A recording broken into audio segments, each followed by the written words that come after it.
방법이 아닌 방식을 바꿔라. 당 관리부터 최적의 식사 타이밍, 생활 밀착형 운동 습관까지 마침내 당신의 몸이 제대로 작동하기 시작한다.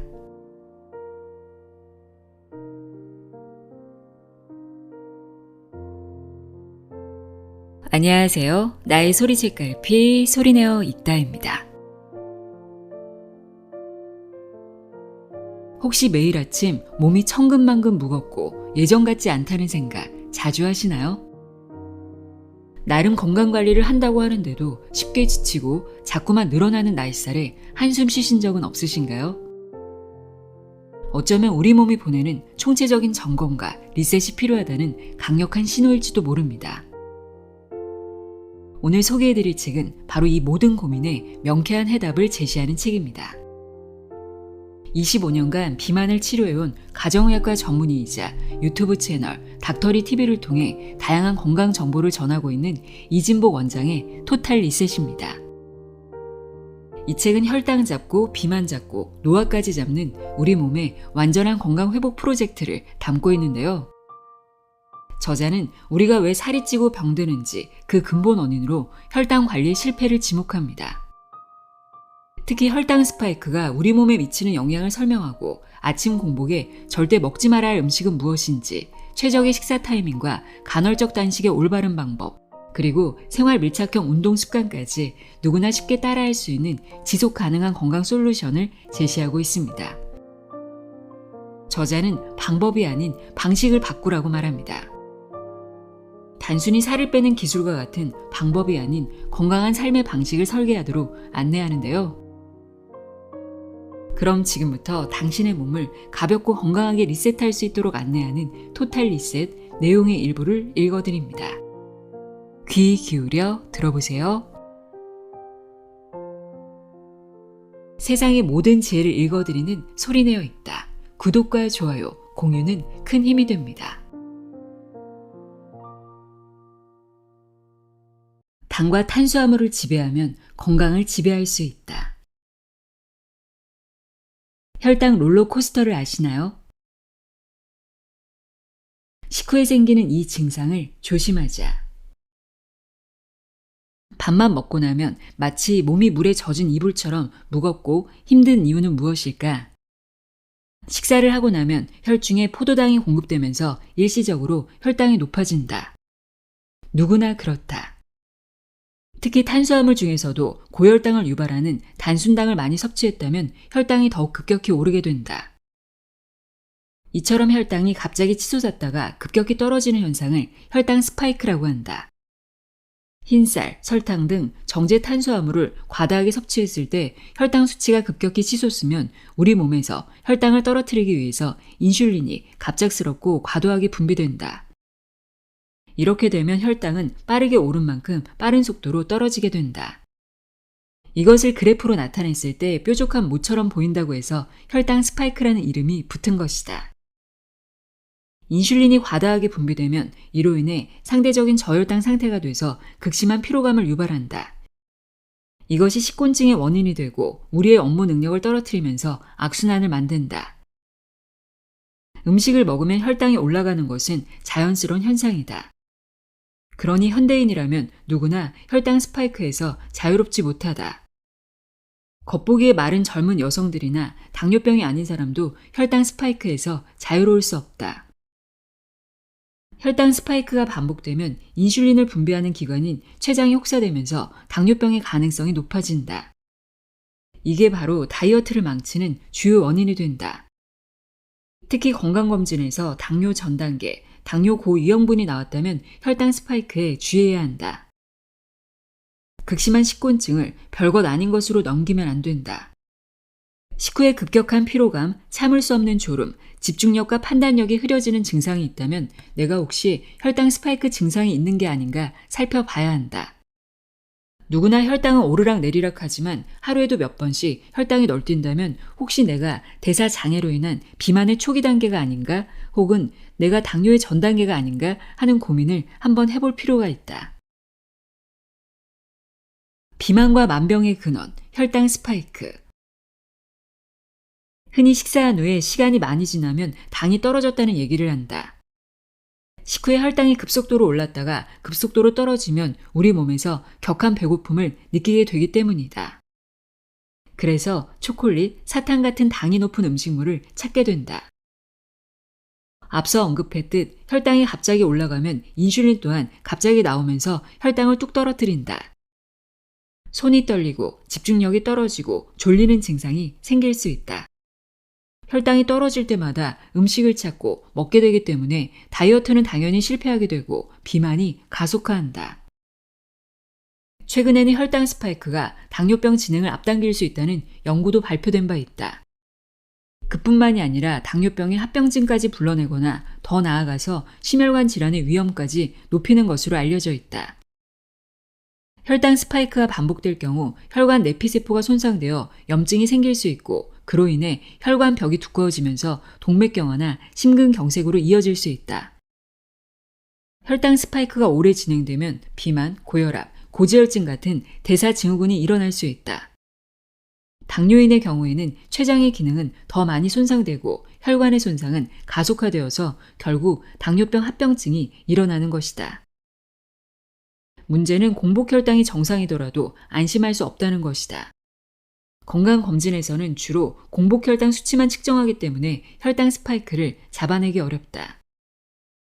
따라서 혈당 스파이크에 대한 경각심을 지속적으로 갖고 조절해야 한다. 치솟는 식후 혈당을 잘 잡아야 당뇨와 비만, 더 나아가서 혈관 건강까지 잘 다스릴 수 있다. 한 연구에 따르면 규칙적으로 혈당 스파이크를 재현한 환경에 2주간 혈관세포를 노출한 결과 약 40%가 사멸했다. 연구팀에 의하면 혈당 스파이크가 반복해서 진행되면 보통 사람들에 비해 치매에 걸릴 확률이 1.5배 높아지며 암세포의 증식을 촉진할 위험도 있다고 한다. 이처럼 혈당 스파이크는 비만 당뇨병을 앓고 있는 사람뿐만 아니라 일반적인 정상인에게도 중요한 문제다. 특히 다이어트를 하면서 극심한 피로를 느끼는 사람이라면 더욱 혈당 스파이크에 유의해야 한다. 혈당 스파이크를 낮추는 방법. 혈당 스파이크를 예방하려면 어떤 생활 습관을 가져야 할까? 첫 번째는 양질의 탄수화물을 섭취하는 것이다. 혈당이 급격한 폭으로 올라갔다 내려오면서 배고픔을 더 많이 느끼고 피로감을 느끼게 되기 때문에 더욱 좋은 탄수화물을 섭취해야 한다. 설탕, 과자같이 당 지수가 높은 음식을 자꾸 찾으면 혈당이 급격히 오르내린다. 이런 악순환이 반복될수록 비만과 당뇨병의 위험도 커진다. 가장 좋은 것은 잡곡밥, 통밀 등의 양질의 탄수화물을 섭취하는 것이다. 우리의 몸은 혈당이 크게 올라가는 식사를 한 이후에 지방을 더욱더 활발하게 저장한다. 사용되지 못한 당은 지방세포로 저장되는데 이것이 혈당을 급상승시키는 또 다른 원인이 되기도 하고 비만을 일으킬 수 있다. 그렇기 때문에 혈중 포도당 농도를 급상승시키지 않는 음식으로 식단을 꾸리는 것이 상당히 중요하다. 두 번째는 아침 첫 식사에 주의하는 것이다. 혈당 스파이크는 아침에 가장 빈번하게 발생한다. 자는 동안 오랜 공복을 유지해서 아침에는 혈당이 낮은 상태이기 때문이다. 이때 당지수가 높은 음식이 갑자기 우리 몸에 들어오면 혈당이 급격히 상승하게 된다. 아침 식사로 식빵이나 팬케이크에 잼이나 꿀을 곁들이거나 우유에 달콤한 시리얼을 넣어서 먹는 사람이 많은데 이는 아침 식사로 바람직하지 않다. 또한 간헐적 단식 이후 첫 끼에는 더욱 주의를 기울여야 한다. 혈당을 완만하게 올리는 아침 식사로는 무엇이 있을까? 고체 형태라 천천히 씹어 먹을 수 있으며 단백질, 지방, 섬유소가 포함된 식품이 좋다. 채소 위주의 샐러드, 삶은 달걀, 묽지 않은 무가당 요거트, 견과류 등을 추천한다. 잼을 바른 식빵 등 단순당으로 이루어진 음식은 짧은 시간 안에 혈당이 높아졌다가 급격히 떨어지지만 고체 형태의 단백질, 지방, 섬유소가 풍부한 음식은 4시간 이상 혈당을 완만하게 유지하게 해준다. 세 번째는 식후 걷기를 해야 한다는 것이다. 내가 어릴 때는 식후에 텔레비전을 보면서 쉬거나 아무것도 하지 않는 게 더 좋다고 배웠다. 식후 바로 일을 하거나 움직이면 건강에 안 좋다는 것이었다. 하지만 식후에 가만히 쉬는 습관은 식곤증을 유발하고 살을 찌게 하는 최악의 습관이다. 식후에 가만히 눕거나 앉아있으면 스르르 잠이 오게 된다. 그렇게 잠을 자고 나면 몸에 지방이 고스란히 쌓인다고 생각하면 된다. 식사 후에 혈당이 오르고 인슐린이 분비되면 우리 몸은 착실하게 지방을 쌓을 준비를 한다. 이때 가만히 누워있거나 아무것도 안 하고 쉰다면 우리 몸은 지방을 축적하는 최적의 상태가 된다. 식후 가볍게 걷기만 해도 식곤증이 사라지는 놀라운 경험을 하게 될 것이다. 평소보다 당분을 많이 섭취했다면 더욱 바로 몸을 움직여야 한다. 인슐린이 과도하게 분비되지 않도록 조치할 필요가 있는 것이다. 그렇다고 너무 과하게 움직이지 말고 천천히 걷기 시작해서 배가 안 아플 정도의 속도로 걷는 것이 좋다. 특히 저녁 식사 후에는 꼭 걸을 것을 권한다. 스트레칭도 좋은 습관이다. 지금까지 설명한 3가지를 실생활에 적용한다면 건강한 다이어트를 실천하는 동시에 당뇨로 가는 길을 차단할 수 있을 것이다. 하루의 첫 끼가 평생을 좌우한다. 아침 공복에 절대 먹지 말아야 할 음식. 아침 식사를 하는 사람도 있고 거르는 사람도 있을 것이다. 아침 식사를 하든 안 하든 하루에 처음 먹는 식사가 상당히 중요하다.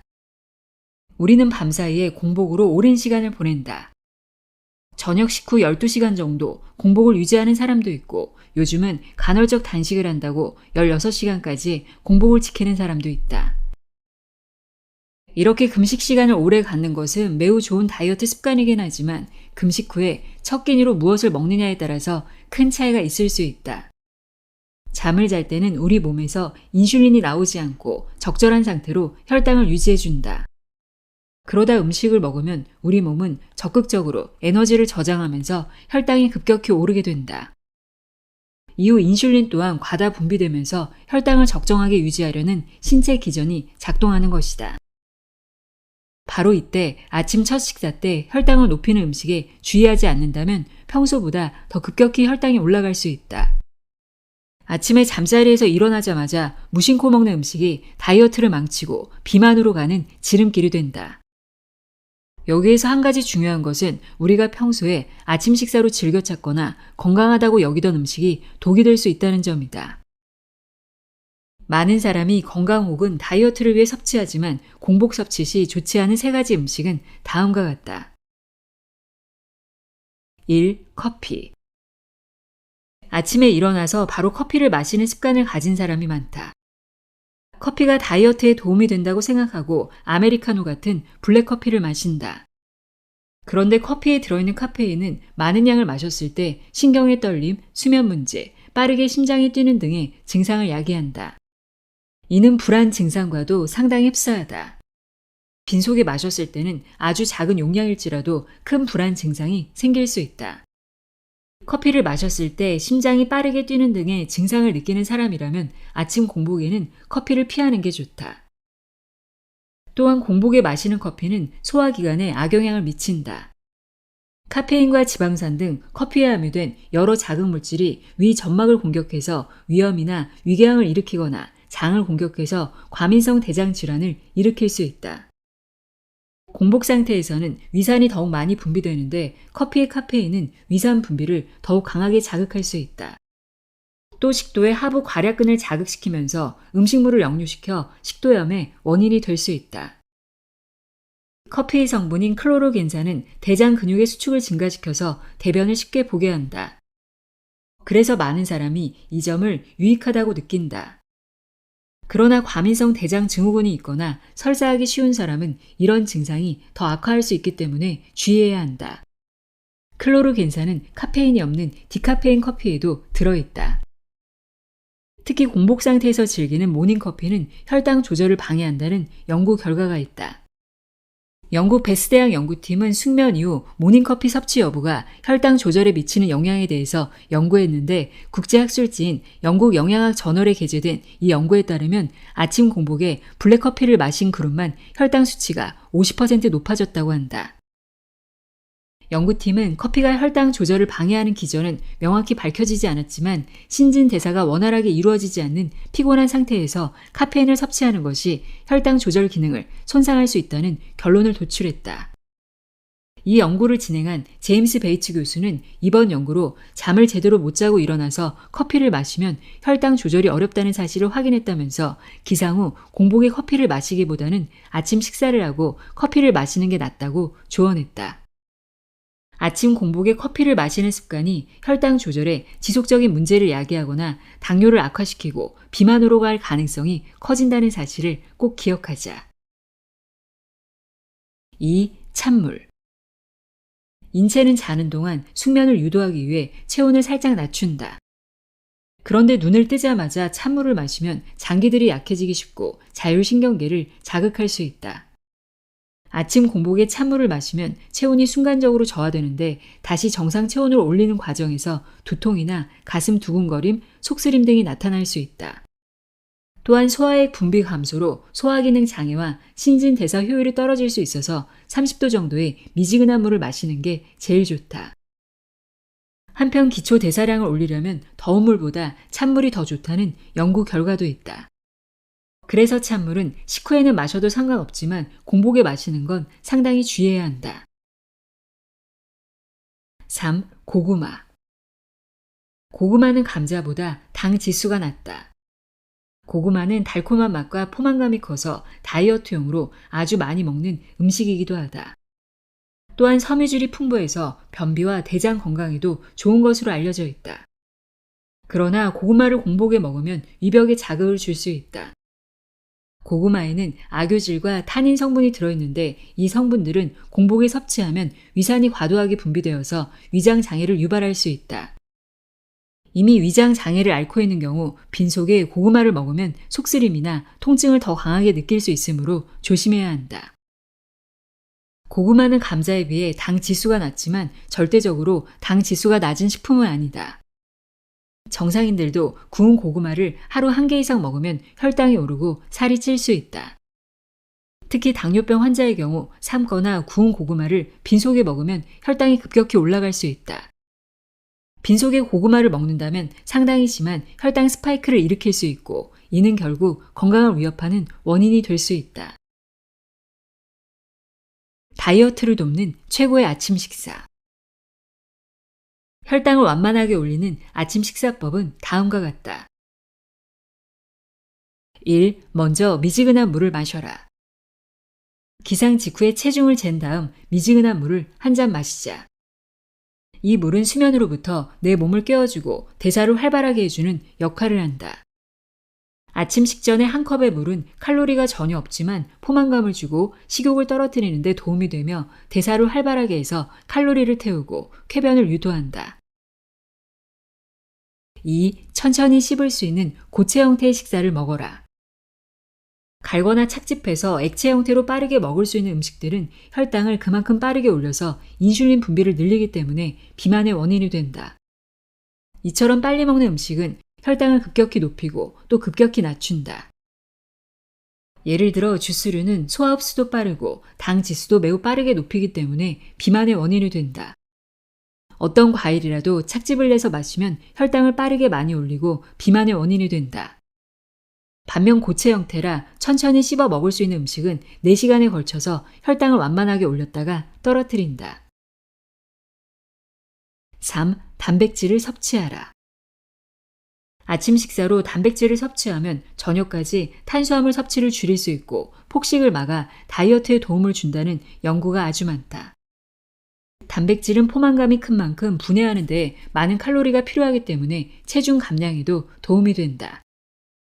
아침에 좋은 단백질로는 달걀, 두부, 나토, 무가당 그릭 요거트, 닭가슴살 등이 있다. 4. 건강한 탄수화물을 먹어라. 오랜 공복 시간이 지난 아침에는 혈당 수준이 아주 낮고 평온하게 유지된다. 정상인이라면 보통 혈당은 70에서 140에서 조절된다. 아침 공복 혈당이 70에서 80으로 잘 유지되고 있을 때 갑자기 시리얼, 빵, 떡, 죽 등의 정제 탄수화물을 먹으면 정상인도 혈당이 200 이상까지 올라간다. 현대인들은 아침에 무심코 단맛이 아주 강력한 정제 탄수화물을 먹게 되는데 이러한 식사는 다이어트를 망치는 최악의 식습관이다.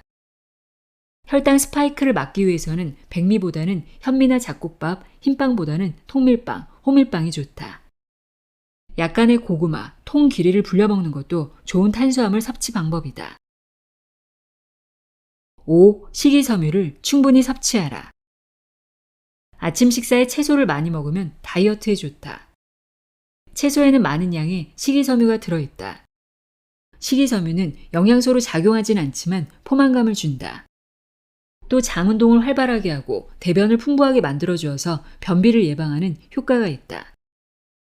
식이섬유가 다이어트에 끼치는 영향 중 하나는 음식의 흡수 속도를 늦추는 것이다.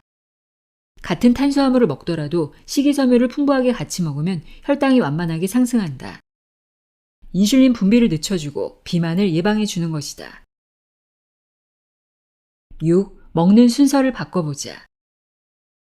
채소는 밥이나 빵 등에 포함된 당질의 흡수 속도를 더디게 한다. 그래서 채소를 먼저 먹고 그 다음에 고기나 생선을 먹고 밥이나 빵, 탄수화물을 제일 나중에 먹는 게 좋다. 그러면 혈당 수치가 천천히 상승한다. 채소의 풍부한 식이섬유는 장의 벽을 만들어서 당의 흡수를 억제한다. 단백질은 소화효소와 관련된 호르몬인 인크레틴을 더 많이 분비시켜서 탄수화물이 소장에 흡수되는 시간을 늘려주는 역할을 한다. 이처럼 식사의 순서만 바꾸어도 아침 혈당 스파이크를 적게 일으킬 수 있다.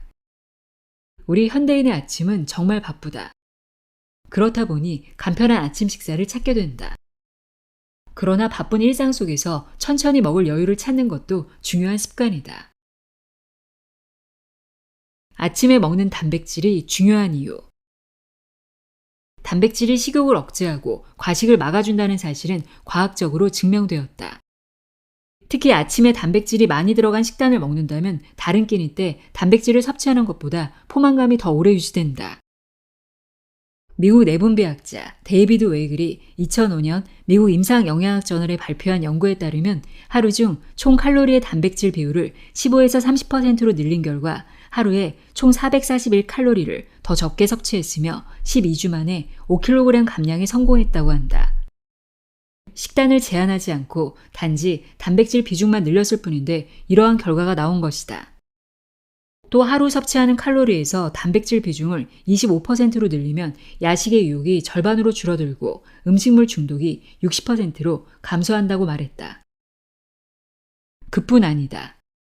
루이지애나 주립대의 연구에 따르면 체중 감량 프로그램에 참여한 사람들이 같은 양의 칼로리를 베이글 그룹과 달걀 그룹으로 나누어서 아침 식사를 한 결과 8주 후에 달걀 그룹은 BMI가 61%나 감소했고 65%가 체중이 감소했으며 허리둘레도 34%가 감소했다고 한다. 마지막으로 2015년에 오베시티 소사이어티에 실린 청소년 아침 식사와 단백질에 대한 논문에서는 매일 고단백 아침 식사를 추가하면 체지방의 증가 방지, 자발적인 일일 섭취량의 감소, 배고픔의 감소 등 체중 관리 지표가 향상되었다고 밝혔다. 섭취한 음식물을 소화할 때 소비되는 에너지를 보면 탄수화물은 5에서 10%, 지방은 0에서 3%, 단백질은 20에서 30%나 된다. 아침에 고기를 먹으면 하루 종일 든든하고 다음 끼니 생각이 별로 나지 않은 이유가 바로 이것 때문이다. 이는 지방이나 탄수화물보다 단백질을 섭취했을 때 더 많은 칼로리를 태운다는 사실을 의미한다. 실제로 고단백을 섭취하면 매일 80에서 100kcal를 더 소모하는 것으로 밝혀졌다. 고단백 다이어트는 칼로리를 제한하는 동시에 근육 손실을 방지하고 신진대사의 감소를 예방할 수 있다. 단백질은 우리 몸의 호르몬인 코티졸, 아드레날린, 세로토닌, 글루카곤, 인슐린 등의 호르몬 분비에 도움을 주어서 포만감 증가, 기초 대사량 증가, 체지방 감소에 도움을 준다. 아침을 안 먹던 사람이 갑자기 아침을 챙겨 먹으려 하면 속이 다소 거북할 수 있다. 이런 경우 몸에 부담이 가지 않도록 아주 가벼운 단백질을 먼저 섭취하기 시작하면 좋다. 우리 몸은 한 번에 20에서 30g의 단백질만을 흡수할 수 있다. 따라서 한 끼에 몰아먹는 것보다 끼니를 분산해서 먹는 것이 더 좋다. 그 중에서도 아침에 먹는 단백질에 더 신경을 쓰면 된다.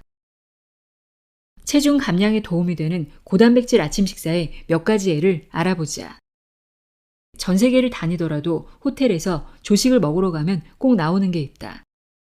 달걀, 베이컨 같은 단백질이다.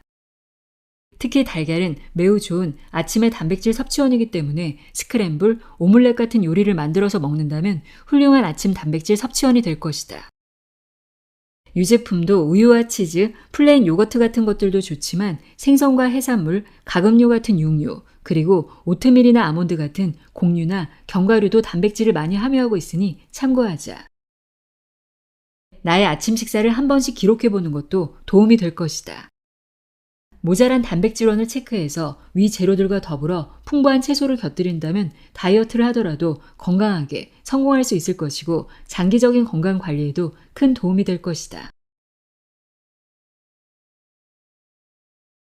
힘 빼지 말고 방식만 바꿔라. 식후 30분 이것을 하면 한 달에 3kg이 빠진다. 막상 운동을 하려고 결심하면 어떤 운동을 하지, 어떤 헬스장을 끊지, 또 요가나 필라테스 중 무엇이 더 좋지 등 많은 고민을 하게 된다.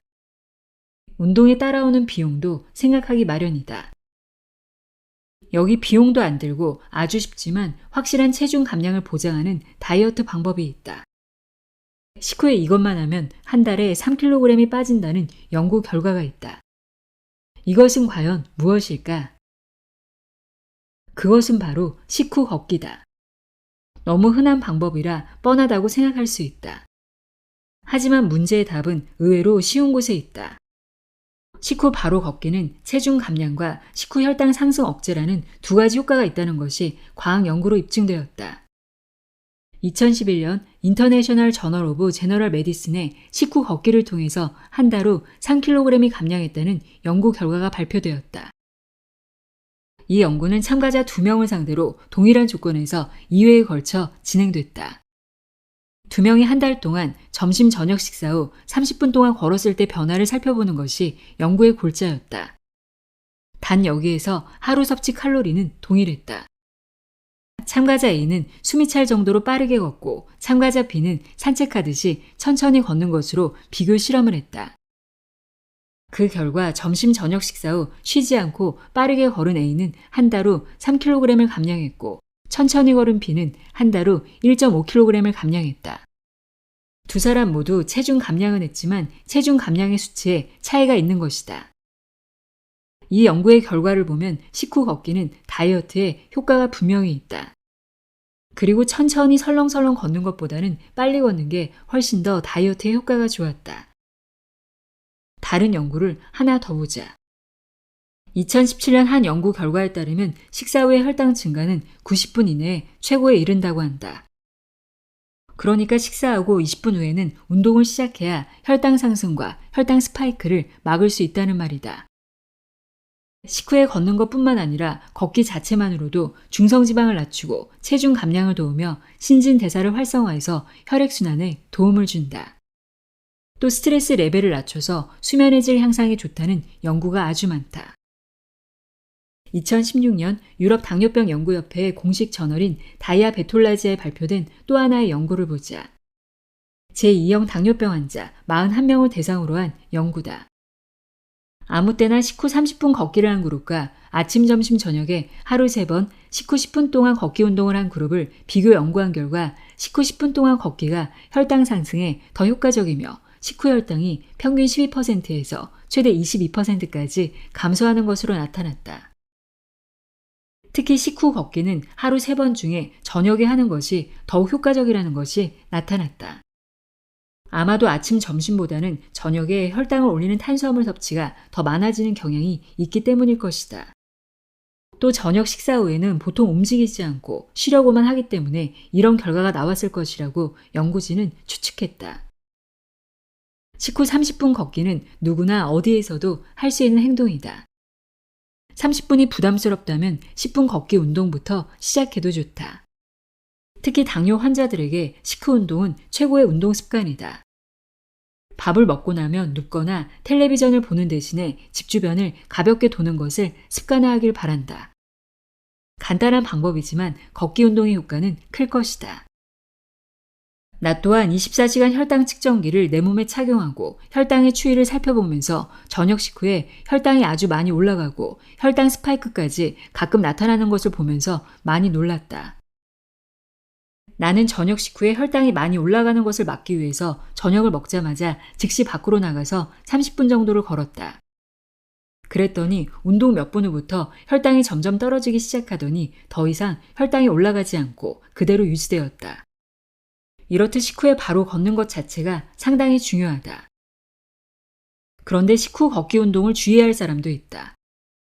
심혈관계 질환이 있거나 심장이 안 좋은 사람은 식후 걷기 운동을 무리하게 하면 안 된다. 식후 걷기가 심장의 혈액순환을 방해할 수 있기 때문이다.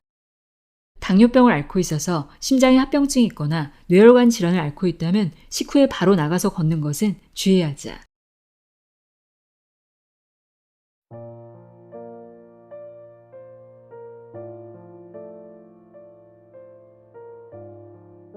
토탈 리셋 읽어드렸습니다.